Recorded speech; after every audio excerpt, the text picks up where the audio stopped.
carta para Deus um dia antes dizendo: faça o que for preciso, mas me leva de volta para o centro da tua vontade. Faça o que for preciso, mas me leva de volta para o centro da tua vontade. Eu não tenho a menor ideia de onde fica esse lugar. Eu estou tentando fazer a tua vontade na força do meu braço. Mas eu preciso descobrir o que a Bíblia realmente diz. Eu preciso viver como os apóstolos viveram. Eu preciso estar disposta a morrer por ti.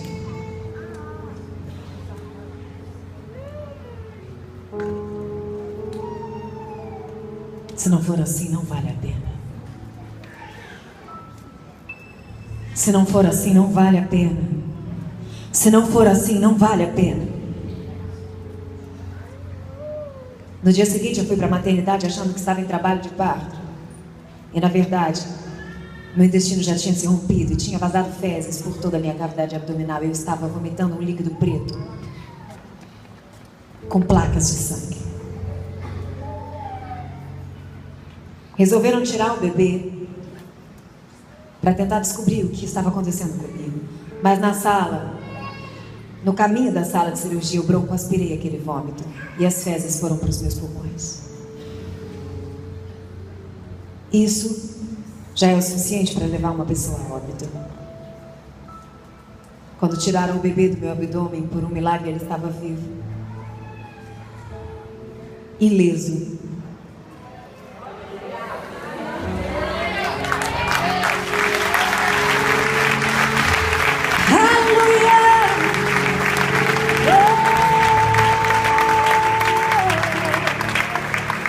Glorificado seja o teu nome, Senhor, porque o Senhor preservou meu filho. Glorificado seja o teu nome, porque o Senhor tem planos para a vida dele. E por causa da tua vontade, ele não morreu. Mas aquele rostinho que eu tanto queria ver, aquele choro que eu tanto queria ouvir, aquele bebê que eu queria tanto dar as boas-vindas, e eu já tinha tudo preparado para ele, nos mínimos detalhes. Eu não queria que ninguém encostasse nele, eu queria cuidar dele sozinha. Eu não conhecia.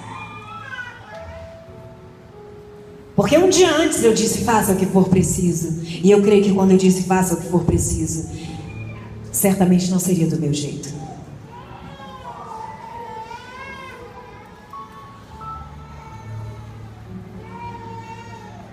Eu tinha os meus planos.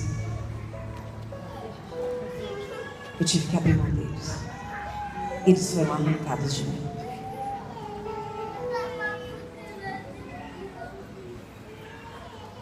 Será que alguns dos seus planos não precisam ser destruídos para que Deus te dê novos planos?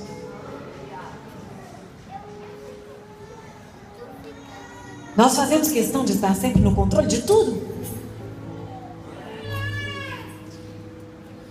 E às vezes você precisa simplesmente perder o controle para que Deus assuma o controle da sua vida.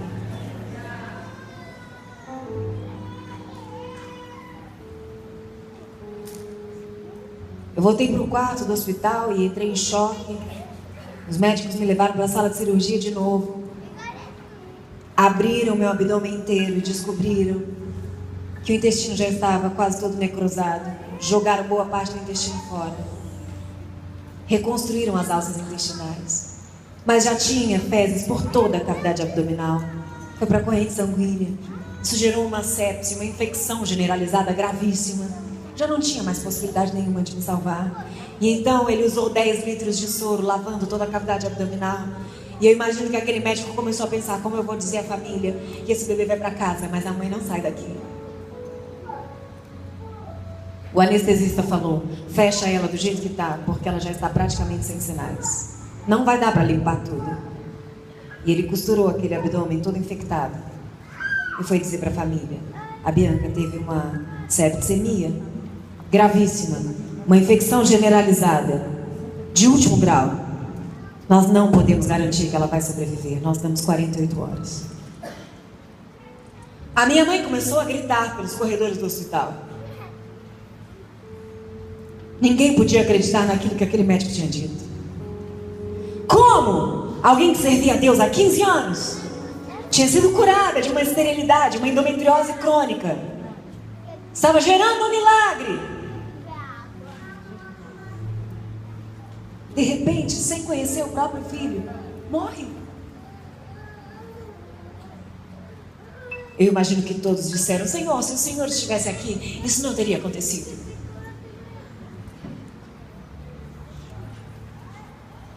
Não podia ele, que abriu os olhos do cego, impedir que ela morresse? Como compreender um sofrimento tão grande assim? A minha mãe o tempo todo dizia: onde está esse Deus que ela dizia que servia? Aonde está o Deus que ela dizia que servia?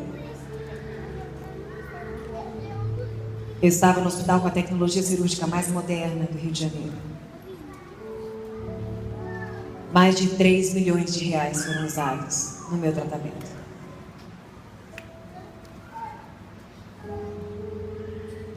A minha família gastou tudo que tinha com médicos particulares, os melhores do país e de fora do país. E todos eles disseram: não há nada o que fazer por ela. Nada.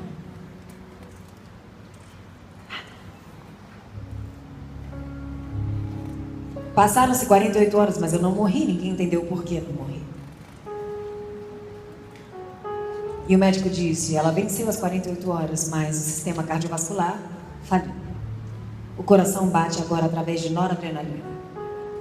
O sistema respiratório faliu. Agora ela está ligada no respirador mecânico.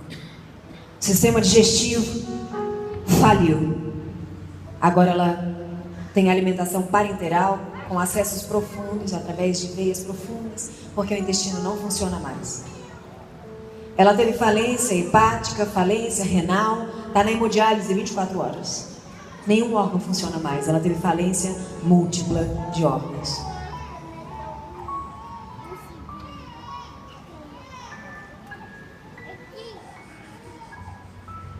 No livro documentário tem todos os laudos médicos e depoimentos de médicos, psicólogas do CTI, enfermeiras, familiares e testemunhas oculares de tudo o que aconteceu.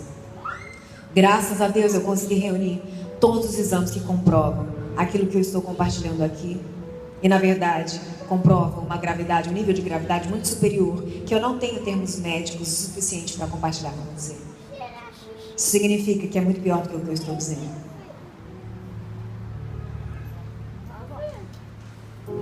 Por isso, quando eu prego para médicos, eles ficam muito mais estarrecidos do que vocês. Eles ficam assim: não.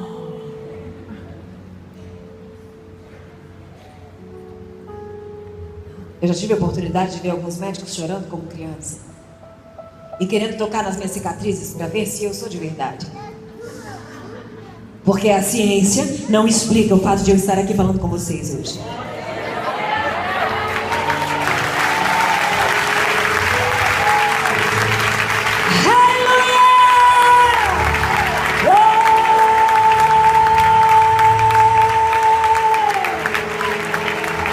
Ele é Deus! Aleluia! Ha! É muito bom ser prova viva, mas não queira passar pelo que eu passei.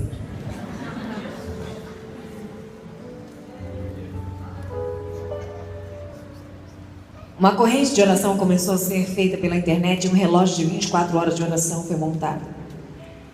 Um blog de oração divulgava o boletim médico a cada 3 horas. E porque os pensamentos de Deus são mais altos que os nossos, e ele tinha lido a minha carta, ele soprou sobre toda a terra um poder que fazia com que aquelas pessoas não esquecessem de orar por mim. As pessoas não acordam de madrugada nem para orar por si mesmas. Pessoas que nem sabiam quem eu era levantavam e obedeciam um relógio de 24 horas de oração para orar por mim. Por quê? Eu tive a oportunidade de conhecer algumas dessas pessoas de diversos países. E elas disseram: eu não sabia quem você era. Eu acordava à noite com a voz de Deus dizendo: ora por aquela moça da internet. Algumas dessas pessoas diziam: eu orava por você chorando como se você fosse da minha família. E era uma coisa espiritual, eu não sabia por que isso acontecia. E eu chorava e dizia: Deus, por que eu estou chorando? Eu nem conheço ela. E uma dessas pessoas, eu tenho todos os e-mails, os relatos, alguns inclusive entraram no livro. Uma delas disse assim, chorando, de joelhos do lado da cama. E ela dizia: por que eu estou chorando assim? E Deus disse para ela: eu quero que você saiba como eu me sinto. Vocês são um organismo de Deus quando vocês vão começar a chorar uns pelos outros.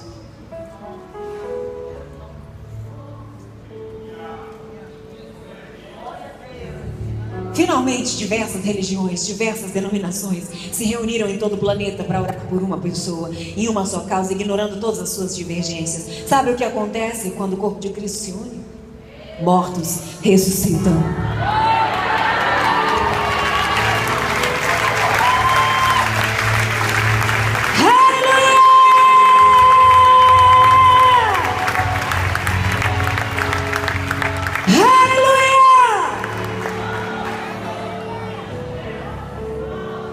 De pensar só em você.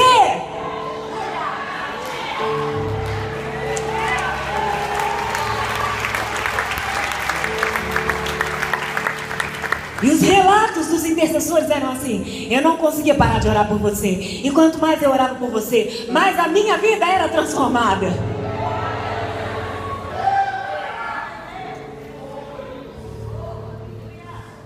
Eu não conseguia parar de orar por você. Enquanto mais eu orava por você, eu desfrutava de um avivamento espiritual sobrenatural.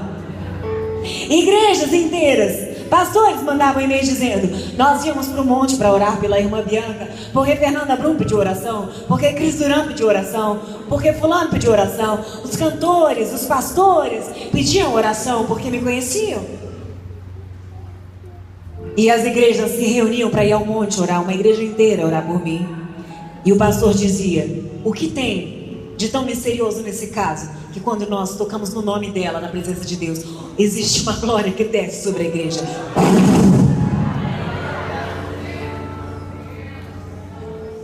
Quando eles começavam a dizer: Pai, cura a Bianca, começava um mover do Espírito Santo enorme, e o povo começava a orar em línguas, e o povo começava a pular, e a glória de Deus vinha sobre a igreja. Eles falavam: meu Deus, o que está acontecendo? Ele é Deus, Ele é Deus, Ele é Deus. Teve uma amiga da minha madrasta, todos se uniram, todas as religiões. Uma amiga da minha madrasta ficou sabendo do caso, e a comoção era geral. E ela disse: eu vou lá pedir pela sua enteada. Eu sou da Umbanda e eu vou lá no terreiro. E a minha madrasta estava distante da igreja. Ela falou assim: tá, tudo bem. Toda fé é fé, né? E a mulher, com toda a sinceridade do coração dela, foi no terreiro e levou um papelzinho com o meu nome. E quando começou aquela situação ali, a pessoa que estava incorporada olhou para ele e falou: sai daqui agora! Não toque no nome dessa menina aqui.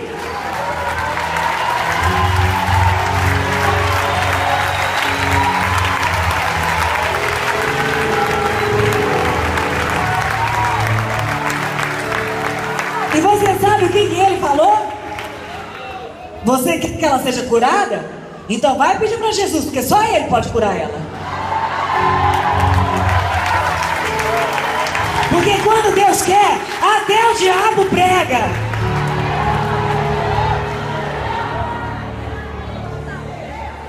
E ela chegou para minha madrasta e falou assim: eu não entendi nada, olha o que aconteceu lá no terreno.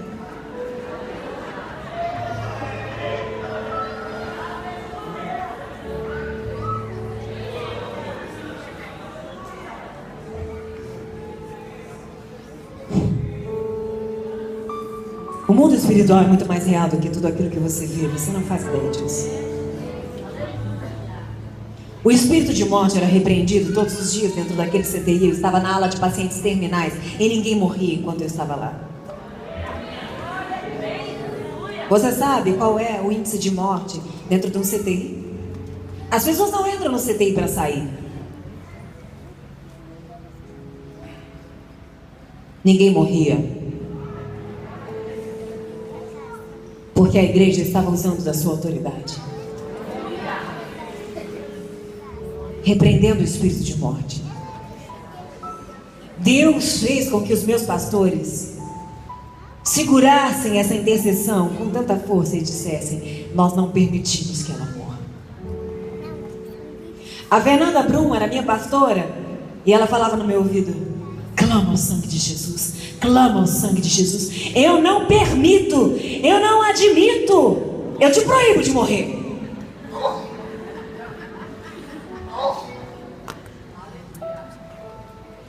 Hoje ela diz: eu não sei por que eu falava isso. Deus estava me enchendo de ousadia. Se eu fosse pensar e falar racionalmente, eu não falaria nada disso.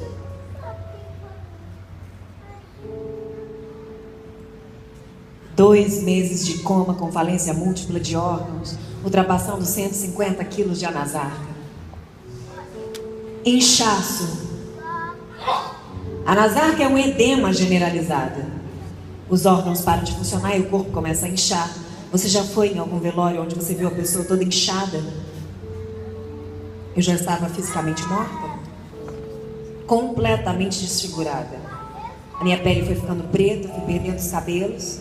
E ninguém nunca viu. Não existe literatura médica de alguém com falência múltipla de órgãos que passou de 24 horas. Eu fiquei 4 meses e meio com todos os órgãos falidos. Lázaro morreu por 4 dias, eu morri por 4 meses.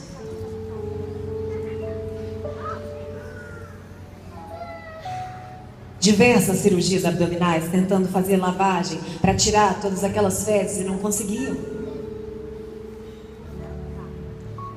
Os órgãos começaram a inchar, até que eles não conseguiam mais costurar. Tiveram que deixar o abdômen aberto com os órgãos à mostra. Eles faziam um curativo e não deixavam que meus familiares vissem o estado em que eu estava. Eu estava sempre coberta com um lençol branco, mas eu já nem cabia no leito mais. Com 12 dias de coma, fui traqueostomizada, colocaram uma cânula na minha traqueia.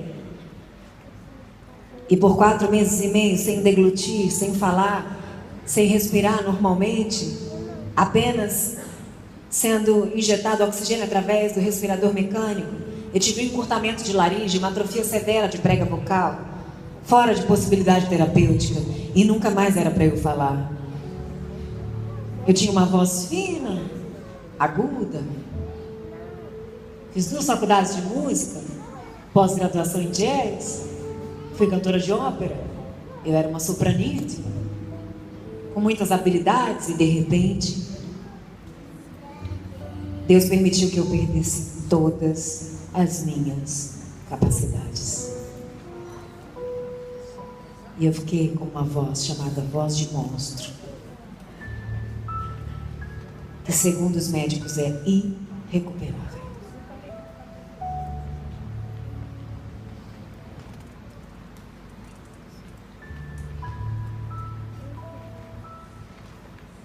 Dois meses de coma. A Fernanda foi com a Isla até o hospital e levou um amigo chamado Jânio César, dizendo: o bebê dela já está grande, não é possível que ele não vai conhecer.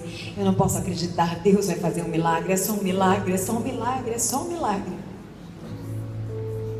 Chegando lá, a Isla olhou para mim, ela não me conhecia, ela levou um susto, era muito difícil olhar para mim. E o cheiro de podridão que saía do meu corpo, ele se espalhava por todo o andar do CTI. Mesmo assim, as duas colocaram as mãos sobre a minha cabeça e começaram a orar, repreendendo, amaldiçoando aquelas bactérias. Tinha tantas bactérias no meu corpo. Inclusive, na última cirurgia de pulmão, eu contraí uma superbactéria multiresistente que não tem cura, chamada KPC. É uma bactéria de CTI que mata na hora. E elas amaldiçoando as bactérias, em nome de Jesus. E de repente a Êxola, conduzida pelo Espírito Santo, chega próximo do meu ouvido e diz assim: Talita cumi.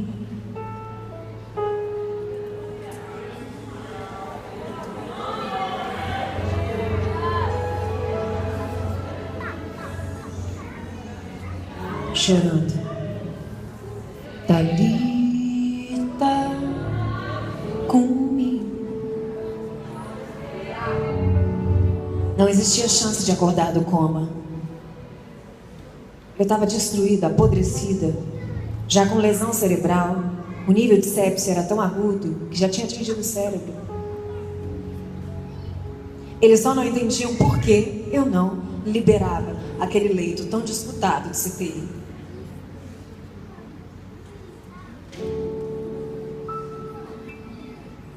Eu queria que você visse a foto desse dia em que elas oraram por mim.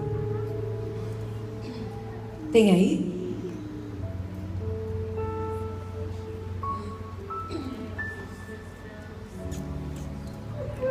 Isso tem apenas 4 anos. Talita cumi. Talita cumi. Levanta-te, menina dos olhos de Deus.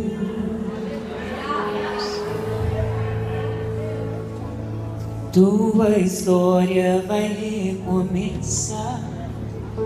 Pelo nome vou te chamar. E meus sonhos vou ressuscitar em você.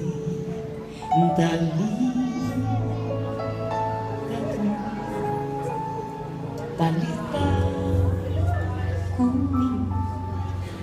Levanta-te, menino dos olhos de Deus. Nessas horas, o Jânio, que estava junto e tem um ministério de cura divina muito forte, ele estava ali a convite delas e ele questionou a Deus dizendo: o que eu vim fazer aqui? Todos os pastores já oraram por ela, o que eu posso fazer que já não fizeram? Nada acontece, ela só piora. Eu já tinha passado por mais de 300 transfusões de sangue. Foi a maior campanha de doação de sangue do estado do Rio de Janeiro. Dezenas de cirurgias. Diversas contaminações hospitalares. Deus disse para ele: se apresenta como embaixador do meu reino. Porque hoje você vai fazer parte de um episódio que vai mudar essa nação. E quando elas começaram a cantar, perceberam que a glória de Deus estava ao redor do meu corpo. Ele foi tomado pela ousadia do Espírito Santo e disse: Satanás, você me conhece, meu nome é Jânio César. Eu venho aqui como embaixador do reino de Deus e eu dou uma ordem aos órgãos vitais: voltem a funcionar agora, em nome de Jesus. Coração, volte a funcionar. Pulmão, volte a funcionar. Rins, volte a funcionar. Hey!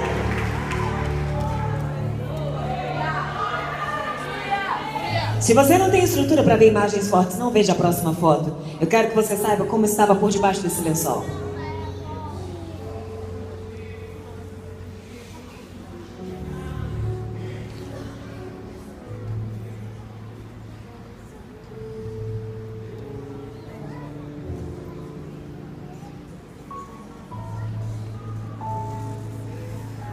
Não é essa foto não, essa aí.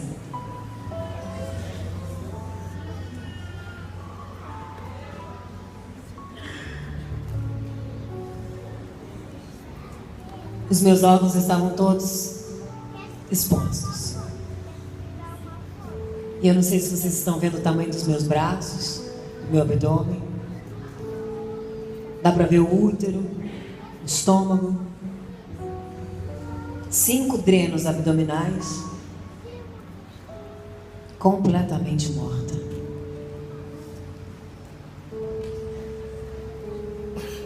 Pode tirar a foto. antes que alguém passe mal. Pode tirar a foto. Se você vai desmaiar, se cair sua pressão, não vê não. Olha pra mim, que eu tô viva, sobrevivi, eu tô aqui.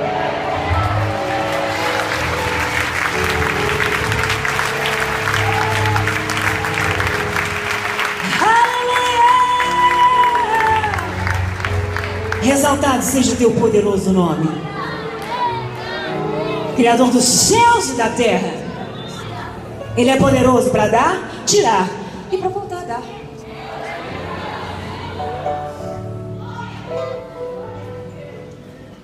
Ele fez, ele desfaz, ele refaz. Ele é Deus. No dia seguinte eu tive 2 paradas cardiorrespiratórias, uma de 6 minutos e outra de 12 minutos. Mais de 20 minutos sem oxigenação no cérebro. Chamaram a minha família para avaliar o nível de sequela cerebral. O corpo já estava dizendo: não aguento mais, não aguento mais, não aguento mais. Acontece que a palavra de Deus diz que ainda que o nosso corpo exterior se corrompa, o nosso interior se renova.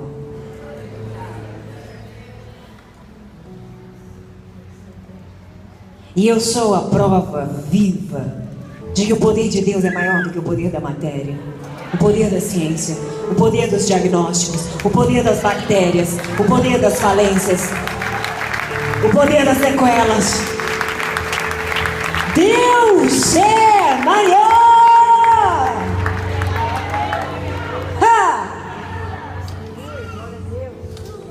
Quando nós vamos começar a colocar em prática essa autoridade que está sobre nós?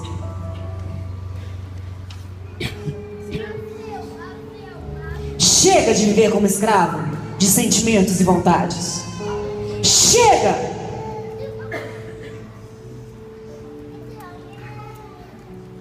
Deus quer ver a sua igreja dominando sobre a terra. A começar por si mesmo. E o caminho se chama obediência. Obediência. Obediência. Obediência. Seja fiel no pouco. Seja fiel no pouco. Deus está pronto para te surpreender. Ele vai superar todas as suas expectativas. Seja fiel no pouco. Deixa Ele transformar você. Deixa Ele revolucionar a tua história. Deixa Ele te usar para revolucionar a Europa. Deixa Ele te usar para revolucionar o mundo.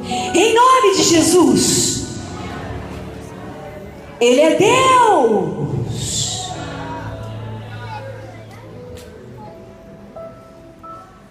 Quando eles chegaram lá para avaliar o nível de sequela cerebral que eu tinha, eu estava de olhos abertos.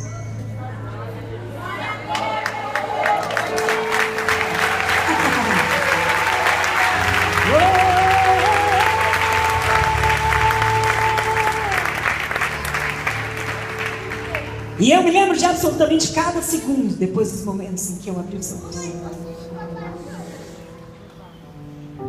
Aqueles momentos iniciais onde a consciência...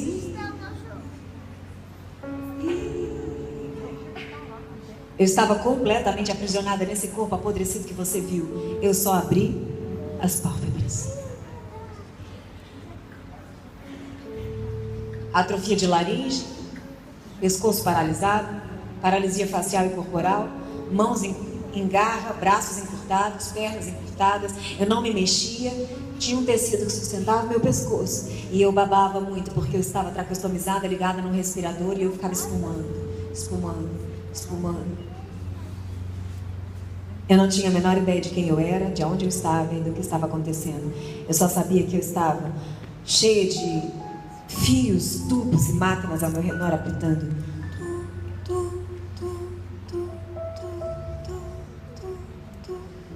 24 horas apitando. Não era uma máquina, eram 5, 6, 7. Aquela luz quente em cima de mim. E dentro do CTI você não sabe quantos anos se passaram. Quantos meses se passaram, se é dia, se é noite. Tinha um relógio na minha frente e eu ficava olhando para ele, encharcado de suor por causa das infecções. Uma febre altíssima que ninguém conseguia baixar. E o meu olho ardia, mas eu não mexia um dedo sequer. E eu ficava tentando olhar aquele relógio embaçado e lembrar como que se vê as horas. Eu não entendia o que significava aqueles ponteiros. E por muitos dias eu fiquei olhando fixo para eles. As pessoas falavam comigo achando que eu tinha lesão cerebral permanente e eu não estava ouvindo. Mas eu ouvia tudo. Completamente consciente. A notícia que eu tinha acordado se espalhou pelo hospital e todos começaram a ir até o CTI para ver que aquela moça tinha acordado. Isso era impossível. E eu comecei a ver pessoas passando pelo box e elas passavam e falavam assim: bom dia, Bianca. Eles são treinados a agir como se nada estivesse acontecendo. Então eles passavam e diziam: olá, Bianca. De repente eu vi: oi, Bianca.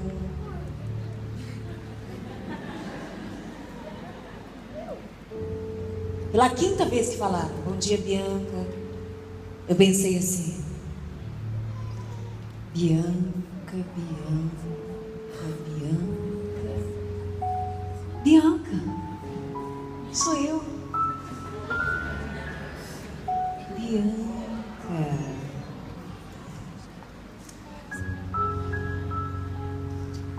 Aonde eu tô?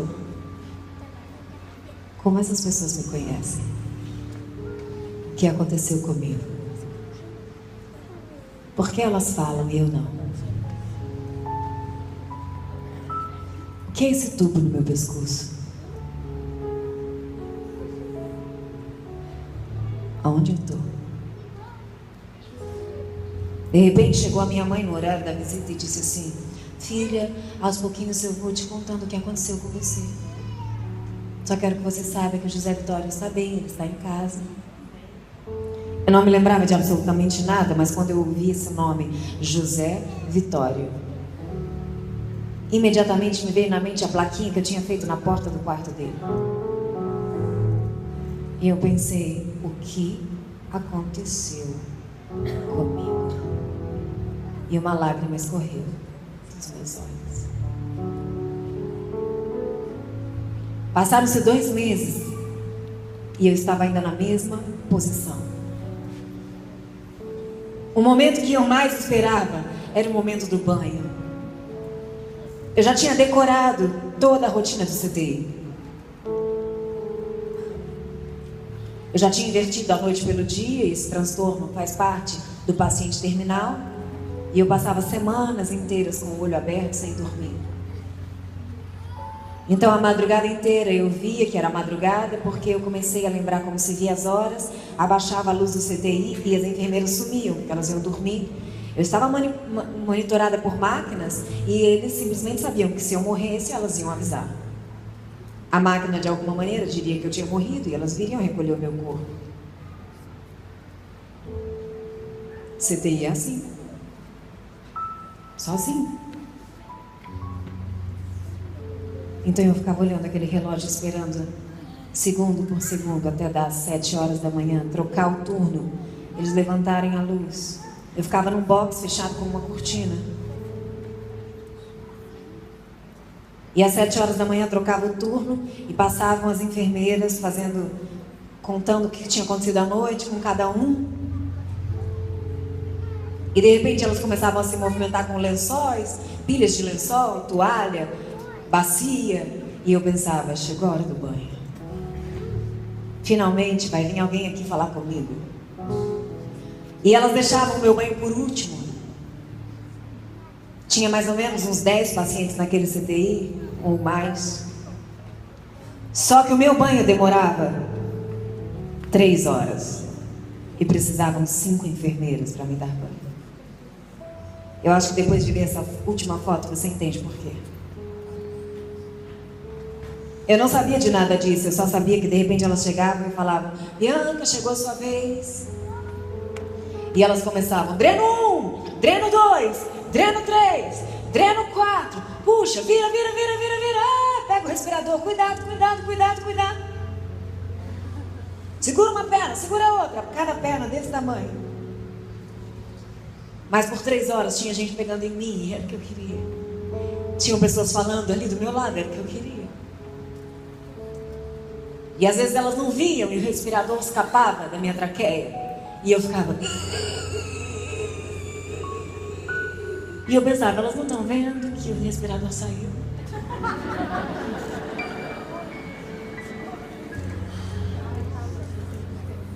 E me viravam para um lado, me viravam para o outro, porque eu não sei se vocês sabem, elas dão banho no paciente deitado, com caneca de água. No meu caso, eu tinha febres altíssimas, então elas me davam banho com gelo, água e gelo. Encharca o paciente inteiro, lava cabelo, tudo, e depois troca o lençol inteiro com o paciente deitado. Como? Não sei. Vira, puxa o lençol, arranca, agora vira pro outro, põe, vai. Com uma paciente daquele tamanho. Enrolava fio no meu rosto, no meu olho, tubo. Mas eu gostava, porque elas estavam ali. E eu me lembro de um dia que elas lavavam o meu cabelo e uma delas começou a dizer assim: recebe a cura, recebe a cura. Quando eu comecei a ouvir essa canção, eu lembrei da canção e eu pensei: eu tenho um Deus e Ele está cuidando de mim. No meio do caos. As enfermeiras eram todas cristãs.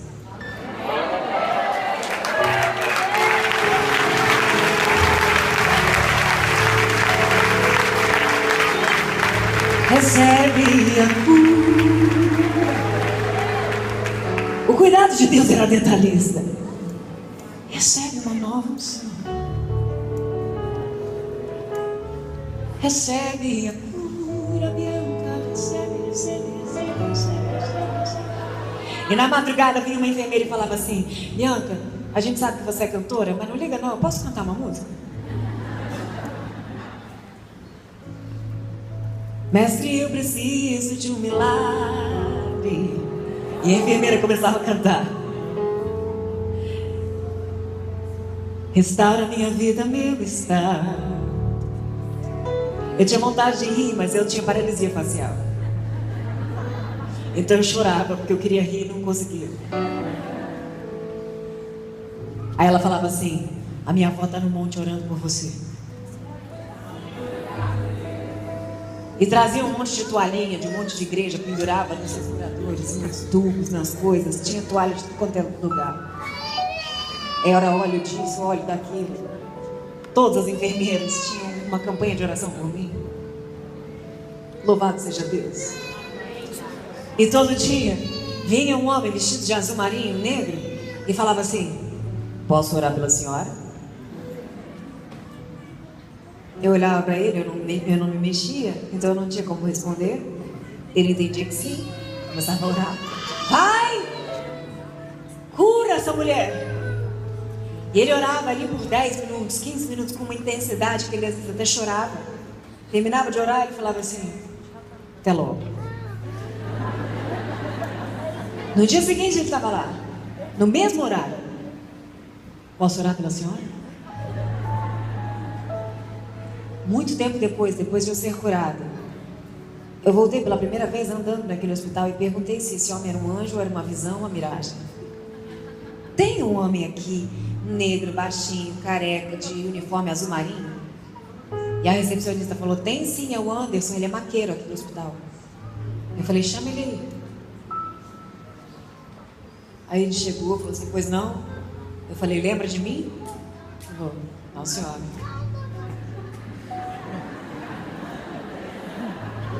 Bianca Toledo. Ele falou: Bianca Toledo é o nome de uma senhora morta que tinha aqui no CT.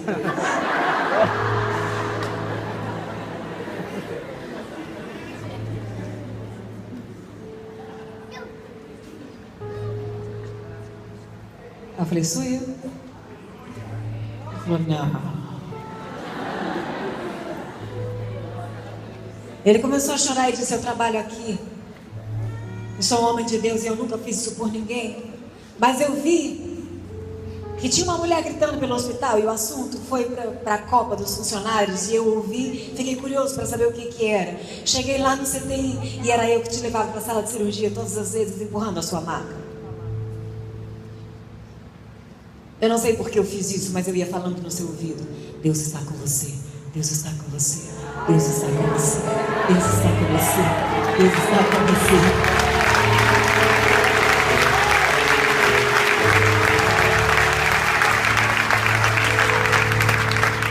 E então eu chegava em casa, eu ia orar por você com a minha esposa. Quando chegava o horário do meu turno, a primeira coisa que eu chegava no hospital, eu ia ver se você ainda estava viva. E eu ia lá e orava, até que eu fiz um compromisso com Deus de orar todos os dias por você. E ele começou a chorar e disse: meu Deus, eu sempre pedi a Deus para ser usado para alguma coisa importante. E no dia que eu cheguei lá para falar com ele, eu estava com a equipe de filmagem, eu ia filmar o documentário. E eu falei para ele: aquilo que você fez em secreto será honrado publicamente.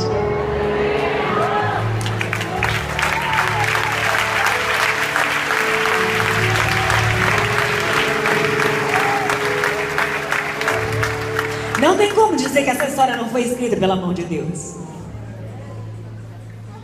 Certo dia eu estava lá e eu sabia que à tarde fazia um curativo na minha barriga, mas eu não tinha ideia do tamanho do buraco.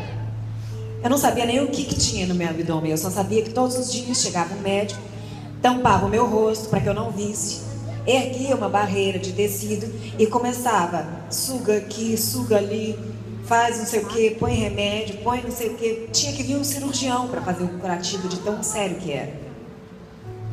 E nesse dia o cirurgião chegou no meu ouvido e disse assim: ei, Bianca, eu sou o seu cirurgião, vim fazer o seu curativo, eu quero que você fique tranquila. Eu te conheço, conheço sua história, conheço sua família. E esse cirurgião tinha sido chamado pelo plano médico no dia que eu entrei em choque. Desde a primeira vez em que eu fui aberta. Não foi a minha família que escolheu, não fui eu que escolhi, eu não conhecia ele. Ele foi escolhido pelo plano médico e ele era o chefe cirurgião do meu caso.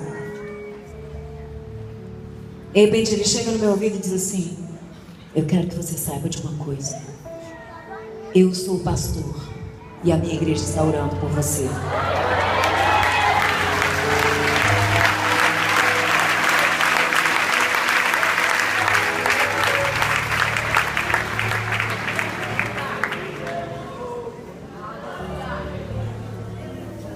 Ele disse assim: existe uma guerra pela sua vida. Você está orando?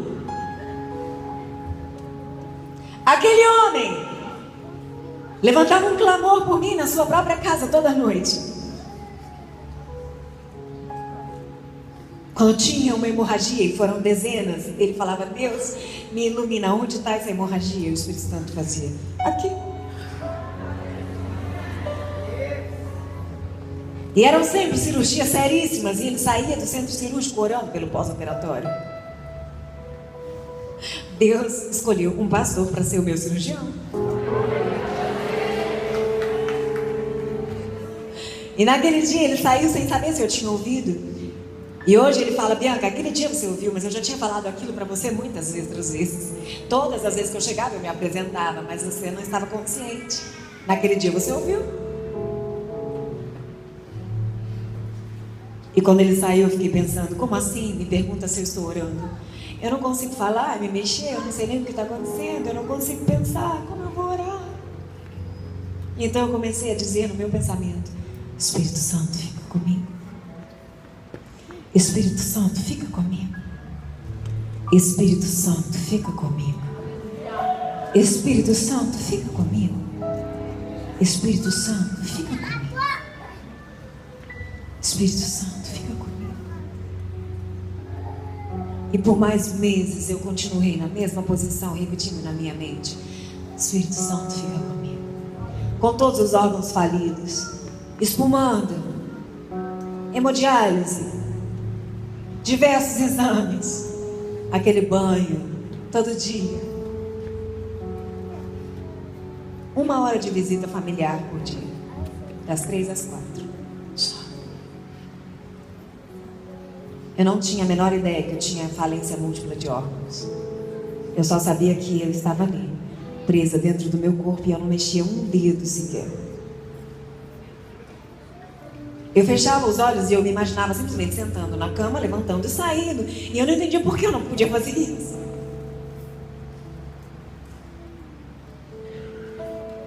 Chegou o Natal, chegou o Ano Novo. Os médicos reuniram a família e disseram: não tem mais nada o que fazer. Todos os antibióticos mais potentes que existem já foram usados. Ela tem uma infecção gravíssima. E falaram, minha mãe perguntou, ela ainda corre risco de morte? Eles falaram, claro. Ela está dentro de um CTI com falência respiratória, falência renal. Contraiu a KPC. Tem uma sepse abdominal grave. O que você faz para os órgãos voltarem a funcionar? Não existe medicamento para fazer um órgão voltar a funcionar. Ainda mais depois de 3 meses, 4 meses. Eles tentavam combater as bactérias e era isso que eles podiam fazer. Então a minha mãe falou, eu vou tirar ela desse hospital. E esse médico, pastor, questionou a Deus em secreto e disse, por que o Senhor está tirando ela daqui? Isso ele só me contou muito tempo depois. Por que o Senhor está tirando ela daqui se eu fui o único de toda a equipe médica que acreditou que ela podia ser curada? Eu quero ver esse milagre acontecer. E Deus disse para ele, sabe por que eu vou tirá-la daqui? Porque quem vai curar ela sou eu. E a glória não vai ser de um médico nem de outro, de um antibiótico nem de outro, de um hospital e nem de outro. A glória é toda minha.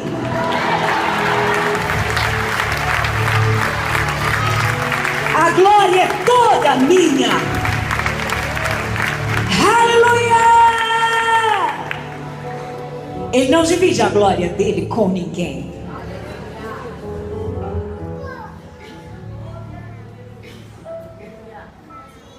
Dia 31 de dezembro de 2010, às 10 horas da noite, me colocaram numa ambulância e o respirador estava quebrado. Por 24 quilômetros eu fui amarrada atrás daquela ambulância, sem respirar.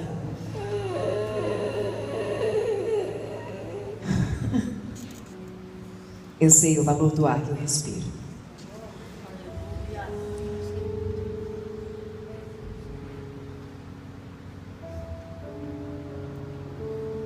Chegando naquele novo hospital, um médico completamente cético assumiu o caso. Um infectologista, ateu. Convencido pela esposa, que estava comovida com a história, porque nenhum médico assumiria um caso como esse.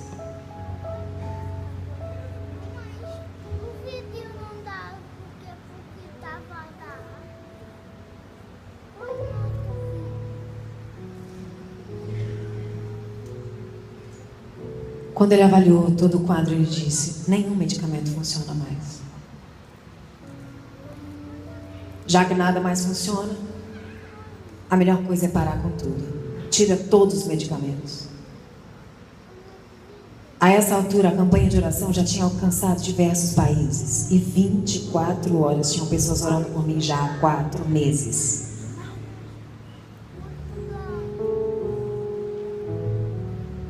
Quando ele tirou todos os medicamentos, inexplicavelmente todos os órgãos começaram a voltar a funcionar.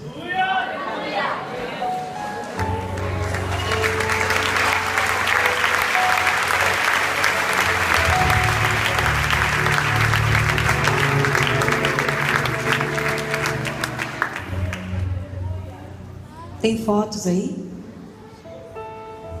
Bianca, seu pulmão está voltando a funcionar. O edema começou a desinchar. Eu fiquei pele e osso.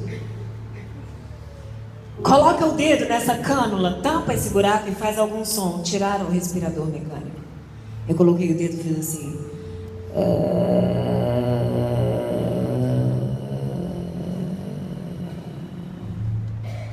E era essa voz que eu tinha que ter até hoje. Nessa foto vocês estão vendo a cânula sendo tirada da minha traqueia.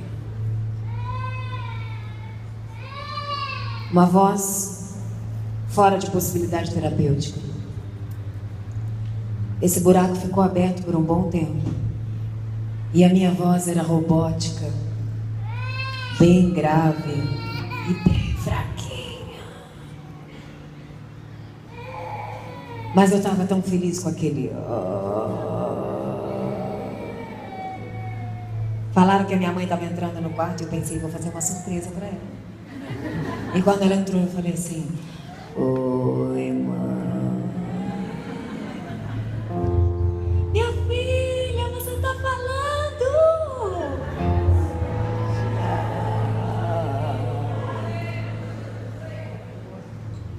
Eu ainda não me mexia, mas eu estava falando. O ápice da autonomia de alguém que estava há meses sem mexer um dedo e sem poder falar. Você sabe o que é estar lúcida, paralisada e sem falar? Pode passar as fotos. 3 anos e meio atrás essa foto. Pode passar.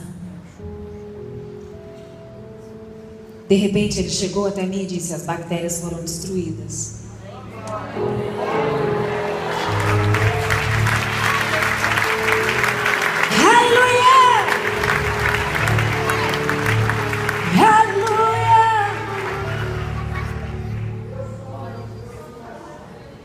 Todas as bactérias foram destruídas.